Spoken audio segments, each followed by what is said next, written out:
Empire.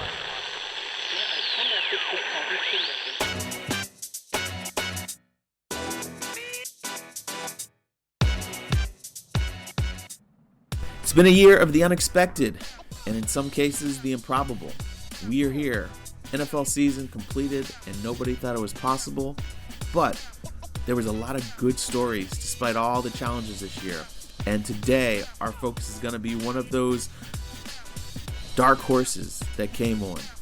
James Robinson of the Jacksonville Jaguars. Now, if you're not familiar who he is, don't feel bad, because there were a lot of people in the NFL who weren't familiar with him, didn't know he was capable with. He went undrafted out of Illinois State. And before that, he was not heavily recruited coming out of high school. But he's used to being overlooked, and he proved himself this year. He's in the running for Rookie of the Year after amassing almost 1,400 yards, really proving himself as a well-rounded threat. He was one of the bright spots for the Jacksonville Jaguars, who, if you remember, they got rid of Leonard Fournette, and so there was a big hole there. And although not a lot went right for Jacksonville, Robinson was one of the things that did go right. And so we're going to talk to him today and hear his story, where he came from, how he got here, and what his goals are moving forward. Support for this podcast comes from Progressive. Saving money on your car insurance is easy with Progressive. It's an average savings of $796 for customers who switch and save.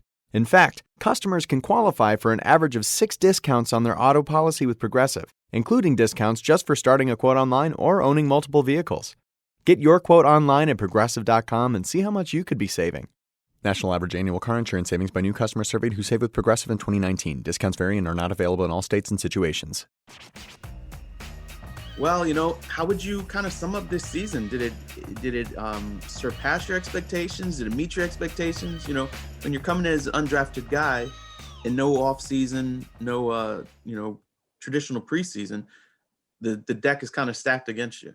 I really just came in just thinking, how can I get on the field? And I knew that answer was like special teams and offense second. So it was more about just getting on the field first and then showing what I can do on special teams, and then making the most out of my opportunity once I got a rep on offense. And then, once I started getting reps on offense, I just thought to myself, don't waste it and go hard every play. And then once I got the opportunity to actually play in a game, then it just kind of it's just football from there. So Right. Out there and play football.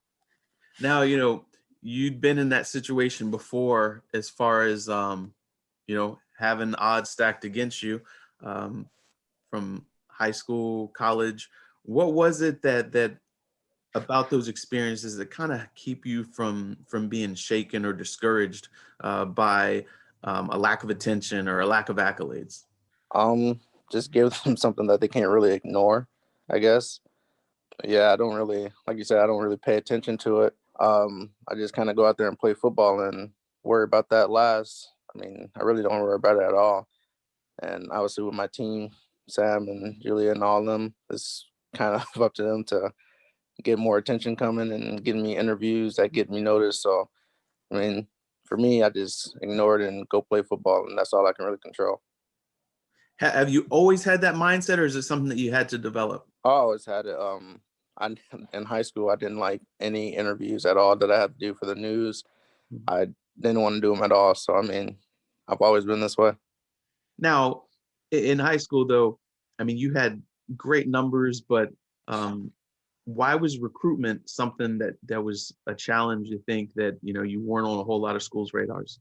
For me, I think the biggest thing was going to camps, probably. Mm-hmm. I went to probably one camp, and then I went to All-Star, all gray. It was like an all-star game, and I went to that, and I think that was the only 2 I went to. And I think a lot of schools go to those camps, those big camps, and then I also got invited to the opening, I think. Yeah, I think it was the opening tryout or something, and then I was hurt from my senior year. I had a sprained foot, and I didn't go. So that's another camp I just missed out on, but I didn't like to go to camps because I didn't think you get them. You couldn't really show what you can do because there's a lot of kids, and you don't get that many reps. So I didn't really go to a lot of camps. I just kind of relied on my film. So. And then once you got to college, when you did, what was it about there that was a good fit for you? And then how did you go about making your way in a name for yourself? I just thought, I could play here, and they offered me my sophomore year of high school and just kind of stuck with me throughout the whole time. And then once I got there, there's guys in front of me, but it was the same thing when I got here. Just trying show what I can do and try to get on the field.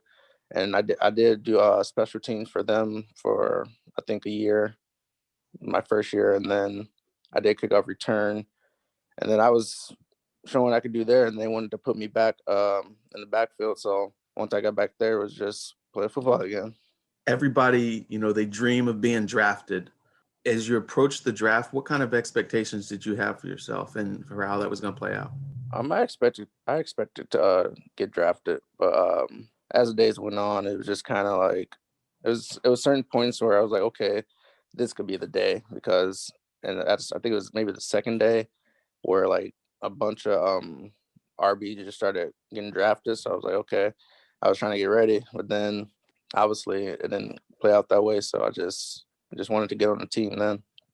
And then how long did you have to wait after the draft before you got your offer from Jacksonville? Not long. The 49ers called me, and then my coach, Terry Rubisky, called me, and that was probably like 10 minutes after maybe. And then he told me that he called me before their last pick and said that he's going to try to get them to draft me, but he wasn't making any promises. So I was just like, all right. And then at that point, I mean, I wanted to get drafted, but then I was like, I don't really care. I just want to get on the team. So yeah, I just didn't think about it.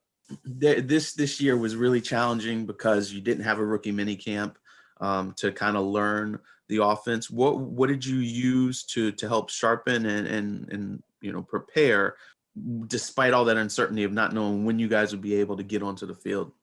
So they sent out iPads for us with like everything on it, with the plays and everything.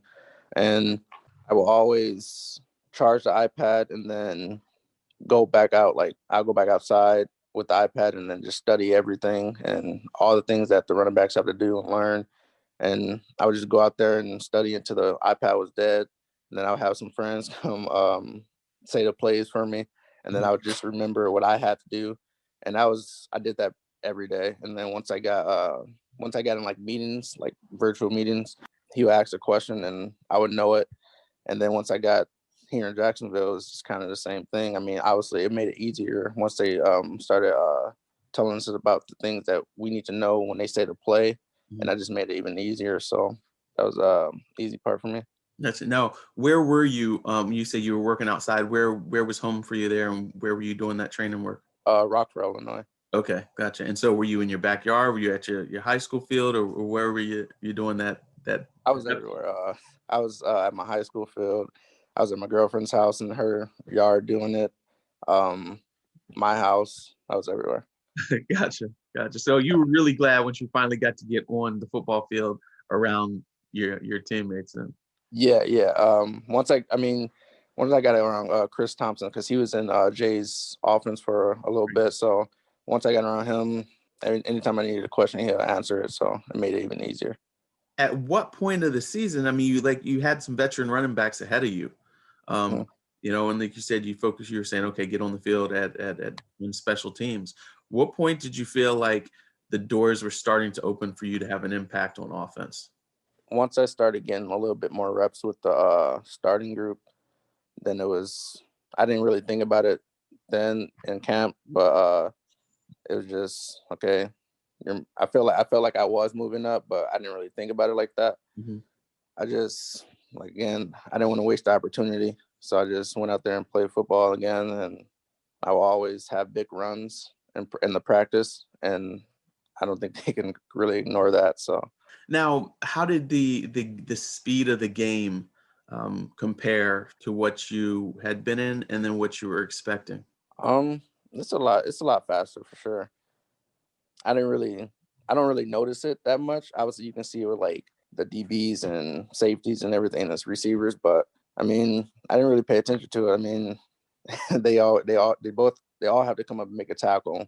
And then if you just be able to make that guy miss, I feel like my burst and my acceleration is good enough to gain a lot of yards. And once people try to tackle me, I think it's kind of hard. So, I mean, I didn't really think about the speed of the game that much. Now, versatility is really important in that offense. Like you said, Jay, I covered him when he was in Washington. He loved Chris Thompson because Chris could run. He was great pass catcher and everything like that. What was the key to not only being effective as a runner, but also as a pass catcher as well? I mean, I always felt like I was a natural catcher, and a lot of people thought coming out I wasn't able to catch because at Oklahoma State we didn't do that as much, and we're a power school. But I always knew I could catch, so I didn't think that was going to be a problem at all.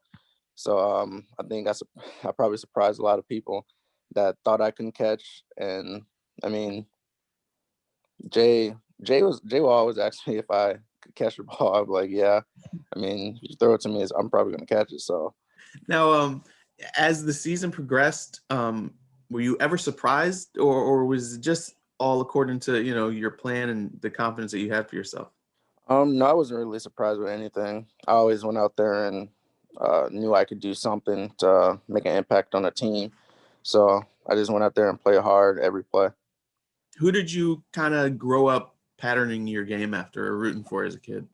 So I watched a lot of guys. Like I watched Zeke, I watched Le'Veon Bell, Marshawn Lynch a lot, and I mean, I would always just watch their highlights, and I didn't really try to mirror it. I just try to put it in my game, and I feel like mine is kind of like a patient, sort of not as patient as Le'Veon Bell. I would say he sits behind the line a lot more. Right. But mine is see the hole and go, which should be every running back's vision. But I just kind of try to be more patient and make the first guy miss and just break tackles. And I know that's what Marshawn Lynch does a lot, Zeke and Le'Veon Bell, and even Saquon Barkley. So now, were you always a running back growing up? Yeah. Okay. I played safety and outside linebacker in high school. Okay. Well, how old were you when you first started playing football? 5. Okay. And that was when you started playing running back. What was it about that position that you liked? What do you remember? I just like running. I knew we would run the ball, so I was like, I'd rather run with the ball than run a route and maybe not get the ball. So, I started off there and just kind of stayed there. Okay, gotcha. Now, who was your coach? Do you remember that first year? We called him Coach Titus. I started flag football at the Salvation Army when I was younger.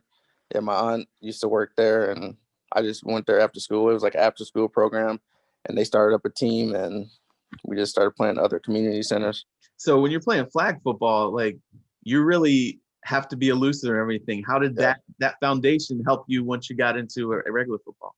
I really don't know. I mean, with flag football, it's kind of hard to even make a guy miss sometimes unless like they're coming from far back. But now that I think about it, I don't really know how guys who weren't able to grab my flag. But just like little moves that you do that kind of make the flag go a different way. And it was hard to grab someone's flag because sometimes you'll probably grab the shorts or something and you miss. But that's all about elusiveness. Gotcha. Now, this year, 1,400 yards in the running for Rookie of the Year. What does that feel like for you? I know you have confidence in yourself, but how do you just assess, the success that you had? And what does it mean to you? It means a lot. I feel like I've showed that I should have been drafted, I think. And again, with the attention part, you can't really do anything about that. But I feel like it's hard to ignore someone that's doing pretty good, and especially at the NFL level. So, it means a lot to me and definitely a lot to my family. And my family's always believed in me. So I just want to make them proud. What were you hearing leading up to the draft? Like you say, you felt like you would get that you might get drafted. What kind of questions or anything like that did teams have for you? It was more just like when you're talking to them and doing these interviews, they seem like they want you. But when it comes draft time, it's not that way at all. Right, right. You don't get a call. And then I know at that point you're just focused on, okay, getting on a team, staying on that team. What did you use as your sense of motivation to stay focused, to not get discouraged? Just knowing what I could do once I got on the field, and you're going to get a chance once you get there. So work hard at everything, win your one-on-ones. And I think that was also a big thing for me to move up the depth chart. And I did all that. I was winning my one-on-ones, and I had big runs, like I said before. And, I mean, can't really ignore that. So Was there a particular game that really stands out into your mind that kind of lets you know, hey, like, I know you never really feel like you arrived, but you feel like, hey, like, I've got it. Like, this is what I was envisioning. I'm on the right chart, on the right path. not really. I mean, I haven't had a moment like that, actually. It was more just every week going out on the field and doing something, making an impact, not taking negative yardage plays, and just limiting like the mistakes. And that was the biggest thing for me going to every game. Was it frustrating? I mean, you're having these good games and things like that, but the wins weren't coming at the same time. Yeah, it was frustrating. I just kind of went on, and every week to week, like the first game, we won that game, and I was like, okay, this could be a pretty good season. And then we lost, and then when we played the Titans, like the first time, it was like the final drive, and then they got to like bat down and got an interception. I was like, okay, that's kind of just ball just fell their way. So, and then week after week, it was just like, man, like what's going on? And then it just continued, and I was like, some of these games are close. Some games we got blown out, but it's kind of a lot of people ask like, how do you go into the next week knowing that you have no chance at playoffs and all this other stuff? It was just you want to win. I mean, that's it. Everyone wants to win, so we just go out there and play. Now you got through that season. You had an impressive rookie season. How do you build upon that? Keep working hard and not letting up. Make sure make sure this year is better than that my rookie season. Staying healthy so I can play the whole season, and just taking care of the body. What goes into not letting up and trying to make sure that you get better? Because now everybody's got a full season of film on you, so they know your strengths and your weaknesses. They know how to try to defend you. What do you have to do to stay a step ahead of the competition? Bring more strength than weaknesses. Uh-huh. Yeah, I mean that's pretty much the biggest thing. And for me is I'm going to be working on a lot more speed. I mean, I'm not sure if you guys will see a lot more, but I mean, I feel like I can get a little bit more in me. But yeah, just come back stronger, faster, and then hopefully there's a new level of work and on the practice field for everyone. And so we just come out and win more games and try to get in the playoffs. So you got a new coach. You'll have a new Mm-hmm. coaching staff and everything. What are you expecting, or have you guys even been able to hear from Coach Meyer yet on just his vision or anything like that? I actually talked to him a couple of days ago. He called me in the morning, and I mean, he was really excited. I mean, I'm not really sure what to expect. I mean, I've never been coached by him, honestly, but I mean, I guess there's going to be a lot more new coaches and stuff like that. So, I mean, I'm ready to meet the guys and see what they bring. What did that mean to get that phone call from him? I mean, a lot. I feel like it was more of him wanting to hear my voice and just kind of probably see kind of guy I was maybe, but it meant a lot. So for you, I know you take a little bit of a break to let your body heal up and everything, but when do you start with your off-season program getting going again? So for me with my ankle and everything, I'm actually starting treatment at 9:00 today. So I got that, and then it's kind of I think people have different times when they start. Like I actually did something yesterday with James O'Shaughnessy, and it's kind of like a light work day, but you can start whenever. I mean, as long as you feel like your body's okay or good to start, then let's go ahead. But I mean, you don't have to go hard right now. That's what a lot of guys say, but I mean, it's really up to you. You don't want to burn yourself out either. So Have you had a mentor? I know you talked about Chris, but that you kind of have leaned on and that you'll continue to lean on as you head into year two? I mean, not really. I mean, I guess a lot of guys did help me out.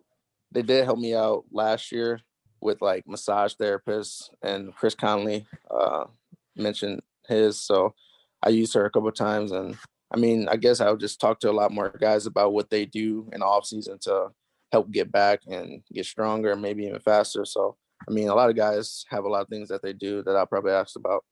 Well, great, man. Well, I really appreciate talking to you. Best of luck to you going forward, and congrats on a great season. Thank you, man. I appreciate it. All right, you have a good one. You too. All right, thank you to James Robinson.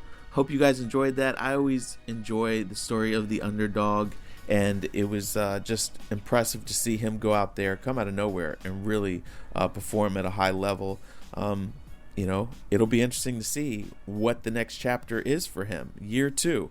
I do think it bodes well for him that his head coach, Urban Meyer, who's taken over, reached out to him. So, sometimes with regime changes, guys can kind of slip through the cracks, but that's a guy that put enough on tape that Urban Meyer reached out to him.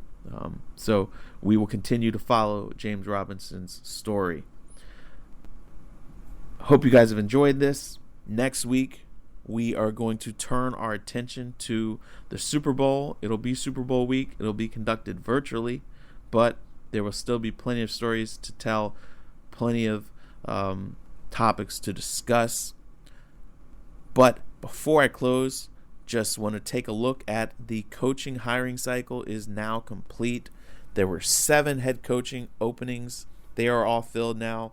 Jacksonville hired Urban Meyer. The Jets hired Robert Saleh. The Falcons hired Arthur Smith. The Chargers hired Brandon Staley. The Lions hired Dan Campbell. The Eagles hired Nick Sirianni. The Texans finished it all off hiring David Culley. It's going to be interesting to see how these guys do. It was very peculiar because this year, a lot of these guys kind of broke the mold. A lot of times, NFL teams want to hire guys who have been former head coaches or have been coordinators, or extensive experience as play callers. But Culley, Nick Sirianni, Dan Campbell, they were not play callers, and they were not coordinators. Brandon Staley was the Rams defensive coordinator for 1 year. Obviously Robert Saleh, Arthur Smith were both coordinators. Urban Meyer is the only guy with any head coaching experience there, and his was in college. So we'll see how this all shakes out. I know obviously it was a disappointing hiring cycle once again for coaches of color because there was only one black coach hired. That was David Culley. Only 2 minorities, Robert Saleh, who is of Lebanese descent. And the league had worked hard trying to strengthen the Rooney Rule, trying to help create more opportunities for coaches of color. And once again, teams, the owners, diversity didn't really matter to them. We saw highly qualified guys passed over once again. And it's been frustrating for these coaches who just want an opportunity to prove that they are capable. And, guys like Eric Bieniemy, I really thought he was going to be a head coach this offseason.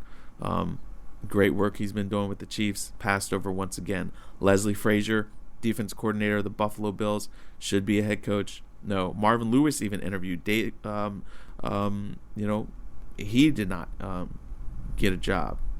Jim Caldwell interviewed. He deserves to be a head coach. Did not get a job. So the fight for equality continues. It's disappointing for them, but we did see 3 new black general managers hire, so now there are 5 in the league.